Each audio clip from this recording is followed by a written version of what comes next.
We are right now in Morocco, so I'm just going to do a little bit of a daily documentation. So this is what we're working with. This is the room right now. We've got the 2 double beds, got the TV, and we've got the laptop set up. We've got the mini bar. Let's give you a little bit of a quick tour. Yeah. Ooh. Yeah. Sis got blah boy, sis got blah boy. Ooh. Sis got blah boy, sis got blah boy. Ooh. Yeah. 901 Shelby Drive, look alive, niggas came up on this side, now they on. And of course we're going to look outside on the balcony and have to take a look at the view, because we're on the main road right now. This is in Marrakesh, which is kind of, I believe, to the north or the centre of Morocco. It's not on the coast. The heat isn't too bad right now. Usually sometimes it can go as high as 50 degrees, but right now I think it's in the low 30s, maybe high 20s, so it's not that bad at all.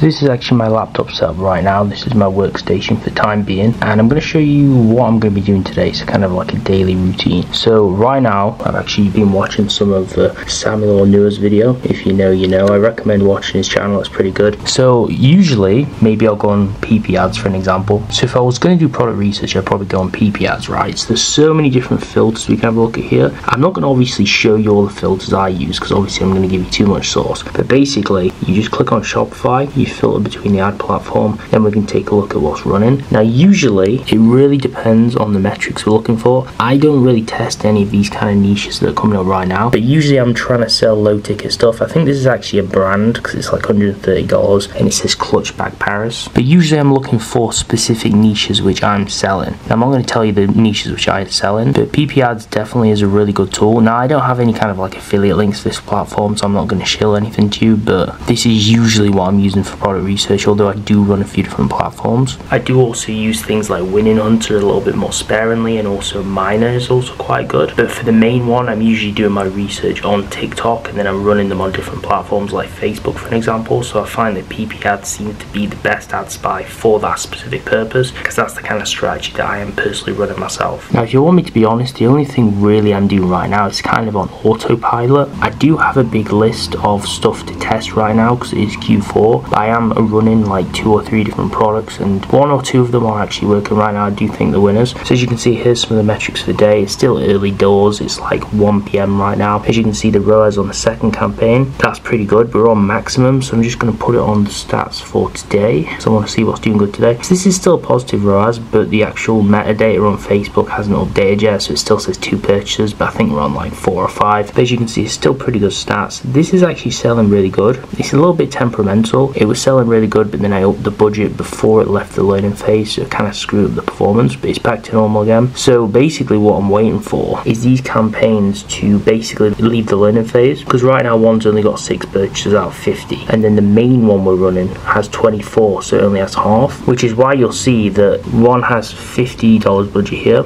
and if I go back onto the campaign section, another one has 100 here. So obviously this means I'm going to have to wait until it exits the learning phase, because if you play about with the budgets and toy with things too much before it does this, you basically mess everything up, and then you have to wait 1 or 2 days for it to kind of adjust. It's kind of like redoing the test all over again. So I've got to wait till that actually exits the learning phase before I can scale the budgets, but it's looking quite promising so far. Now if I wanted to make this go quicker, I could just change the budget and just put it up to $300 a day or something. It will crash, but then it'll spend quicker to get sales quicker, and it'll exit the learning phase quicker. But I don't really want to do that right now. I'm gonna have a bit of patience. It is like still mid-October, so we've still got like all of October, all of November, maybe a little bit of December to actually try and get some wind and some headway, so this should still be possible. But to be honest, at this point, if you haven't found a product that works, you really do need one, because we're already getting through October, and you're cutting it pretty close right now, because it's already coming up to Black Friday and Cyber Monday. I have found one very luckily, but that's because I was testing like 5 every 2 or 3 days, and you really do need to test that many to actually find one quickly. Get the loot. Pull up with that Draco, play with Drake and I'ma shoot. My weapon be an instrument, I blow you like a flute. Nigga play so he feelin' it. Pull up broad day with the canine shivering. Drop a nigga like he littering. We at the door like we the delivering. He not a plug, he middleman. That nigga brown like cinnamon. I got them round like Sugar Ray Robinson. Sausage to tell how you gas, but I'ma spray 'em just like for a breeze. Come a long way from sitting in the nosebleed. Now nigga on the floor talking to the athlete. Man, I'm so close to the gun that I can steal the stat sheet. 901 Shelby Drive, look alive, look alive. Niggas came up on this side, now they on the other side. Oh well, fuck them, dawg, we gon' see how hard they ride. I get racks to go outside, and I split it with the guys. We up on the other side, niggas acting like we tied.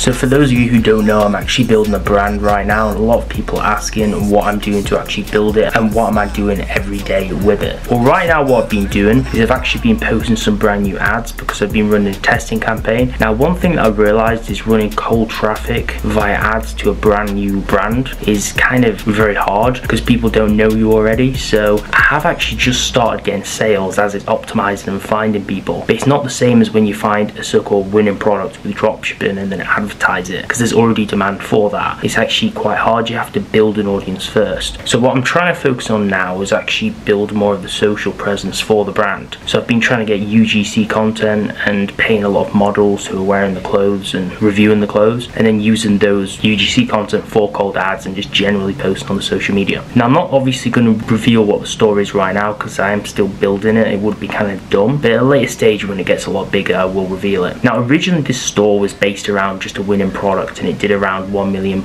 revenue, but then I just turned it into an actual brand with custom clothes rather than what I was selling before. So we've kind of completely changed it, and I'm hoping we can get to those same levels hopefully in the next year or so, or year or two, with just custom products. So I've actually got some models from some different countries to actually try on the clothes, and I've got some brand new content. I've got 2 or 3 videos. One issue I ran into though is my supplier who's in China sent the wrong clothes to the models. He sent some other brand logo to the models and some of the wrong colors, which is annoying because it takes 2 weeks to actually get those clothes to those models. So I'm gonna have to either send them again or just get a video from them reviewing like one piece, when realistically they could have reviewed like 2 or 3 different colors of the clothes and I would have got more for my money than paying them. So that's just kind of frustrating, but sometimes you've got to have problems like that and deal with them. But I need to make sure the supplier doesn't do that again, because it could get me in trouble, and also it could just generally waste my advertising budget for these influencers. So we are hitting those roadblocks. Now I'm probably going to blur this because it'll probably reveal too much about my brand and the whole like niche in the clothing sector that I'm doing, but I've basically subscribed to a whole lot of brands' emails so I can actually see what personally they're doing for email marketing, so I can kind of mirror them and copy them. So I'm in Shopify right now and I'm basically designing an email, which you probably won't be able to see very well, modeled after this other brand's emails inspiration. Mine's going to be, you know, quite a lot different, but I've changed it a lot. So I'm just currently designing an email and I'm going to send that out. This email list has like 15 or 16,000 people on from back when it was a dropshipping store, so I have a lot of potential customers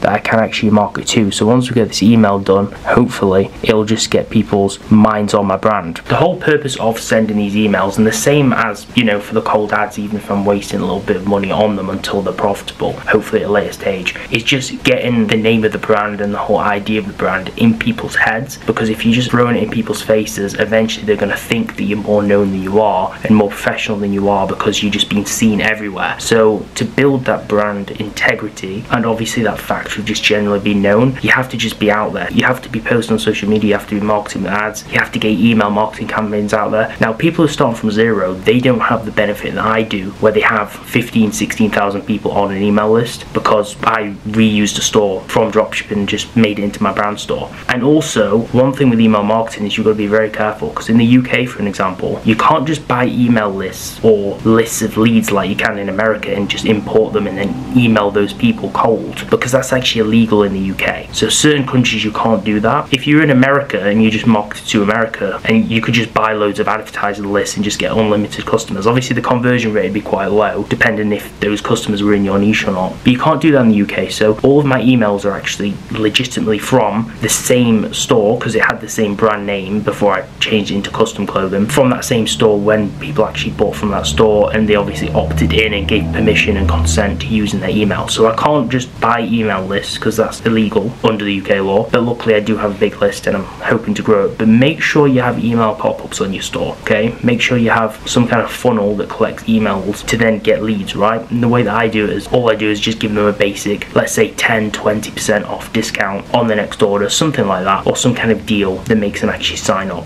And it's a lot better to collect the emails instead of SMS. I don't actually have SMS flow set up. I think I do have SMS bump, but I'm not sure if it's correctly set up. I anymore, but I mainly just focus on email marketing. And to collect the emails, it's just basic. What I do is just when people buy or the order they put in their email, that obviously collects it. Then I have a basic Klaviyo email opt-in pop-up that also collects your emails. But the way that I'm actually emailing people, my actual email flows are all set up on Klaviyo. So abandoned cart email recovery, customer win-back flow, all the basic stuff like that, that's on Klaviyo, professional stuff. But when I'm actually sending email campaigns, I found that the Shopify email app is just the ultimate app because they have templates. It's really easy with a drag and drop system to add everything in. So I actually design my marketing emails that I send to those people on the list on the Shopify app. So it's kind of a mix of Klaviyo and Shopify email. It's not obviously optimal, but it works best for me, so that's what I've been doing. So I'm going to finish this email and then hopefully maybe we'll do something else later. But these are just the small things that I'm doing throughout the day to build this brand. So I'm just going to show you like certain performance between certain things. This is the brand. Earlier I showed you some metrics from a dropshipping store which I have, because I have 2 stores, the brand and then just a general dropshipping store. So it's kind of just on and off random things each day. The dropshipping store is kind of automated, the brand takes more effort, but there's a lot to do, and I just want to show you the kind of things you could be doing similar when you get to this stage. And also to show you that I'm generally doing what I preach. I practice what I preach, unlike these fake gurus. Got some complimentary treats,